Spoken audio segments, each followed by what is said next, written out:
Right, it's the 4th of the 4th, 2011. It's a Monday, and we're here to talk about our theatre company, which is called Shh Productions. Silence sometimes hurts. I'm Mike. I'm Amy. And we both perform in the play. I'm also director, just so you know. And I'm doing a little bit of promotions and a little bit of writing, apparently. Okay, so our play is a mashup of loads of plays. How many plays, Amy? Probably like about 15, 17 plays. Loads, basically. Like monologues, duologues, all sorts. Yeah, and it's based on adolescence, basically. And we started the play about weeks ago. We did in a different semester. It was called Theatre Company. And our lecturer was Donald Pulford. Yep. And yep. And Donald. Yeah. So basically. Do a Yui. No, that was in a Liverpool accent. She's got a great Liverpool accent, hasn't she? Let's get bevied. Okay. Anyway, Donald. So basically, we all chose actually to do it off a play called Spring Awakening. Yeah. Now, Spring Awakening is based on these kids who are ignorant of the outside world that's around them. They're in this kind of like society that suffocates them, that makes them basically not know the truth of things, such as sex. Basically, is one of the issues in the play. The major issue. Is a major issue. Like, an example of this is this young girl who's 15, 16, and she asks her mum. She goes to her mum, right? She goes, "Mum, where do babies come from? I know they don't come from swallows." Like, you know what I mean? So basically, to that age, about 15, 16, she'd still been thinking that babies come through the window by a swallow. Now, hopefully you guys out there do not think that babies come by swallows. If you do, I'm sorry. That's another video. Yeah, that's another video. Sex education, right? It's coming soon. Look on our blog. But no.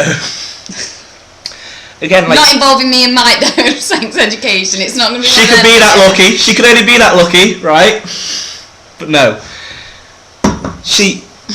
When we were that age, we basically knew what's happening in the world around us. We weren't suffocated by our parents. We did know. We learned from school, basically, and we learned from our friends. So basically, we wanted this performance to be informative towards children between the age of, what did we say? 15. 15? Well, is that what we said? Well, yeah, because like the performance does hold quite a lot of pressing issues, so we are only going from year 10 upwards, which is fair. And if you are younger than a year 10, fair enough. We're not going to say come to our performance because, again, it is quite an extreme performance. Yeah, there's swearing, sexual content. Which, again, we do know, you guys know, but it's not allowed, if you get me. Sorry. So we want it to be didactic to inform them, but also we want it to be sort of... we want it to be really thought-provoking, don't we? Yeah. And it's like episodic, the piece, so there's loads of... different bits and bobs going on. There's no through line, but the theme stays constant throughout, which is adolescence and bringing out issues that people don't normally talk about. Things such as like anorexia, child abuse, alcohol. That's a main issue in the But we didn't want it to be cliche either, because too cheesy. We didn't want it to be too cheesy. If it's too cheesy, you're not going to pay attention to it, are you? You know what I mean? If it's too cheesy, you just think it's like Hollyoaks or something like that.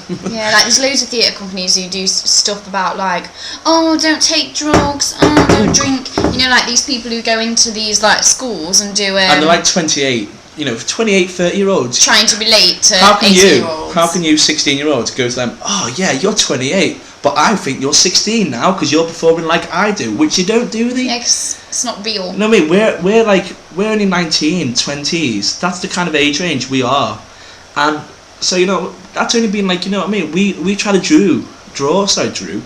We try to draw on our past issues and put them into the play. We try to make our past into this play, which is relevant, which we know that kids your age are going through right now.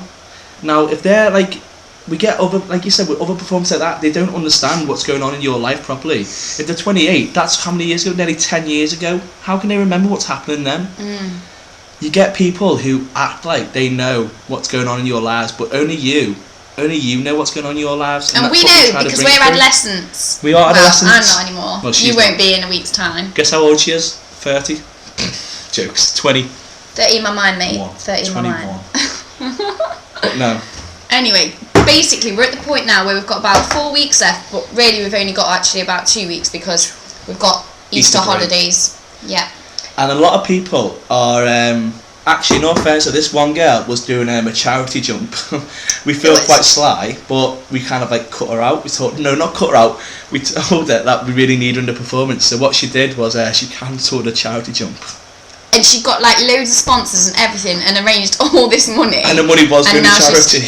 I actually can't believe it. But to be fair, it's dedication, that is, isn't it? It's dedication. We've all got work and stuff, but you've got to dedicate yourself to the rehearsals. I've not got work. I do drama. Do work. Jokes. No. Drama is hard. I know. I hate everyone who's like, oh, it's a piss-up course. It's not a piss-up course. Alright, back to the performance. Okay. Anyway, yeah, so we're trying to learn lines and stuff at the moment. Oh, learning lines is an absolute bitch. I'm not going to lie. Wow. How many lines do we have to learn? How many scripts? There's so many scripts, and everyone's playing multiple roles, which again adds to the complexity of the piece. Boom. Big words there, guys. It adds to the complexity because, big word again, sorry, but if you've got to change your role constantly, it's such a mind ache because you don't know what's going on. I don't know why I said mind ache. Headache, sorry. It's such a headache that you don't know who you are, where you're going to be. And so that's why we rehearse. So challenging. And rehearsals are really needed to like make this flow of the play work. So we're rehearsing today actually, aren't we? In approximately an hour and a half. So what do we think is going to go down today, Mike? Who knows? Who knows what could happen in productions? Everyone needs to shh. Yeah, in our group we do apparently talk quite a lot. We are quite a bouncy group, but we all get on along with each other. But we've got such big personalities that we love to like basically shout out. If you get me, so if I was talking, here's an example. Go. Hi. So basically, what I wanted in our performance is what's going. But Mike, you should like. What about the idea of? Yeah, I see what you're saying, Amy. Right, but I don't want to do it no more, mate. Oh my God, Amy, shut up! Shut up! My idea was good. See, and that's what it's like. You can't get a word in edgeways sometimes, and it's so annoying. So luckily, the other day, we sat down and we talked about how rude it can be, and just to use common sense, which luckily a few of us have got. I'm not naming names. No joke, but no, our group is a really good group because we can all act, we can all bounce off each other when performing. So if you forgot lines or something like that, they're right there, like, you know, to basically help you make up your line. It's not that big of an issue anyway. Like we're all feisty people. It all works well. We've all got good ideas, which is better than not having any ideas actually. And the thing is, work quite well. When I've been appointed director by the group, which is great. And when we're rehearsing, the thing is, everyone's got good ideas, but sometimes they do shout it out at me, and I'm like, all right. But luckily, I'm so hungry. Luckily, we talk to each other about it. So now, like, if they've got ideas, they wait until after we've rehearsed it my way. They give me their idea, and I'm like, oh, okay, yeah. Well, the assistant. Who's the assistant? The assistant is James Best. He's good. Yeah, James. Yeah. And luckily, James. If you're there, hi James. But luckily, we talk to each other about it, and it really works out. Luckily, yeah. What else can we talk about? Right. So, basically, this performance it's going to be about £3. Is it a ticket? I don't know if we've got I think prices. It's £3 ticket, and it's on Saturday the 7th of May. And it'd be really cool if you could all come and watch it. And we're going to like try and keep doing these vlogs to update on just how we're feeling and what's going off really. And it's just funny to see, you know, what we think. And have you told them about the show and tell? Maybe. Oh no, yeah, what was that you thinking? So basically at the end of the performance, it's about a 45-minute performance, and this is the great thing about the performance, you can walk around in this performance. Like, you don't have to like stand, you can walk in and you can just move about wherever you want. Like the last time when we did it, it's promenade, isn't it? It's a promenade kind of theatre, so you can like walk around, you can sit down, you can stand up, you can crouch, you can do whatever you want. You can even stand right next to the performer. That's the beauty of this like kind of theatre. It kind of connects to the audience. The lights more. Might even be on you at one point. The lights might even be on you. Don't let that scare you away though. No, but like when we last performed it, what people did, they walked in and then they went to the back of the theatre, and it was so annoying. I'm not saying, you know what I mean, I'm not saying they were annoying, but like what they did was annoying because you're trying to perform to them. Let's say like you're across the stage, because we use like the massive theatre, all the chairs are away, everything's away, and it's a massive space, sorry.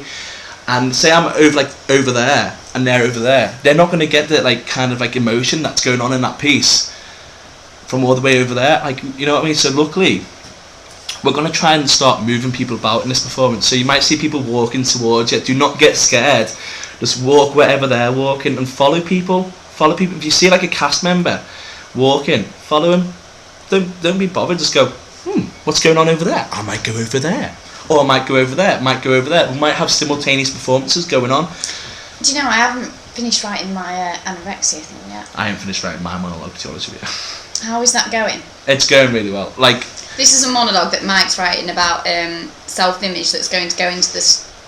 Is it about self-image? About self-image, about self-harm, about... That's going to go into the performance. Yeah. And then I've got to do one, well, loads of us are doing them, all the girls... The girls are doing like a really good piece. You about should come watch it. anorexia. So I've got to do like the last monologue for it, and I wrote a bit, but it's not going that well. I need someone's help, but hopefully we might go through it in class today. We need to wrap it up, to be honest with you. Okay. Anyway. So basically, the performance is going to be amazing. I want to see you all there. Yes. And come, please. You'll love it. It'll be good, and we're in it. We've got a tech rehearsal on the 8th of April, which is going to be really good to do. Yeah. And yeah, so look out for the blogs. Loads of other cast members hopefully will be doing other blogs, so we'll come see you soon, okay? Come see us soon, 7th of May. Bye. Bye.